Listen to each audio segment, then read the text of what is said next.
Hello, Internet, Jesus loves you. My name is Cody, and this is the Christian News Show we do on Mondays, Wednesdays, and Fridays with geeksandgrace.com. So if you want to stay up to date on everything geek and everything Christian, you need to check us out there. And the first story that I want to talk about today is about the Pope, which I am not personally Catholic, but it seems that anything that happens in the Vatican kind of trickles down to all the other different kinds of churches. And the reason they're in the news is because headlines are saying things like, it's a stunning shift for Catholic churches on homosexuality. So what happened is the Pope got a bunch of bishops together in what they call a synod, and they're actually talking about a lot of different topics. And so one of the big topics they're talking about was obviously homosexuality, because according to the Pope, churches are definitely pushing away people who are gay and discriminating against them. And so this whole big statement kind of boils down to they're not going to discriminate against people who are gay and treat them like normal people.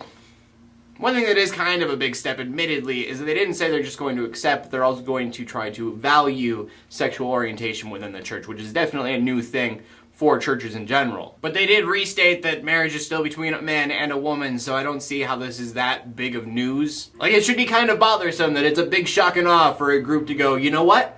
We're gonna start treating people equally. But then again, I might just be in a cynical mood because of our next story. This is former pastor Juan Demetrius McFarland. He has AIDS, which is incredibly unfortunate for anybody. What's even worse than McFarland having AIDS is that he decided to go to different church members and share it with them without them knowing. You know, because simple adultery wouldn't be bad enough. It's like, I don't even have an opinion on this. What were you thinking? I mean, if you have to take anything from this story, I guess it's Christians are imperfect and just that wolves in sheep clothing are a thing. Very terrible, disgusting, awful wolves. You have to have the bad to see the good, but sometimes the bad is just awful. And from that we go to the final story of the day, which I promise is not nearly as bad as the last one. It's about a theme park that's opening up in 2016 called the Ark Encounter. I think we've actually talked about it before a long time ago, like before it even had a name. We've also talked about the company Answers in Genesis. They are actually like a parent company of this. And it's a theme park about Noah's Ark, which is pretty cool. But the reason this is in the news today is because there's a lawsuit going on between Kentucky, which is the state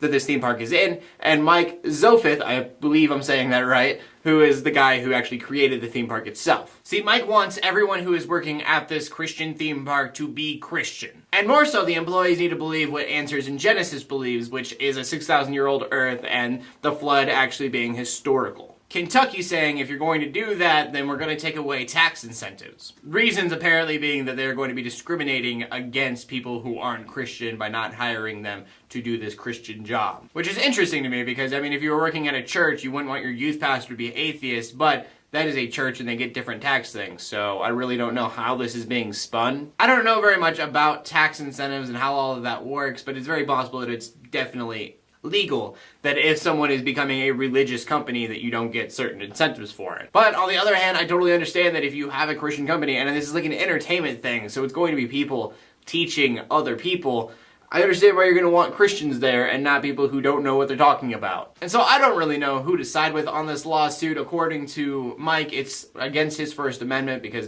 it's against his freedom of religion. So I want you guys to educate me on your thoughts and opinions and all of that. So please tell me who you think should win this lawsuit. Do you think it is against his First Amendment to not give these tax incentives because he only wants Christian employees? Or do you think it's totally legal and completely okay for the state to do because it is a Christian-specific company? I want to know what you guys have to say, so please leave a comment in the comment section below with your answer. Make sure you check out geeksandgrace.com. My name is Cody. I bring you Christian news in a not-so-boring kind of way every Monday, Wednesday, and Friday. In closing, let the haters hate, let the Christians pray, and to everybody like, subscribe. I will see you later, and God bless.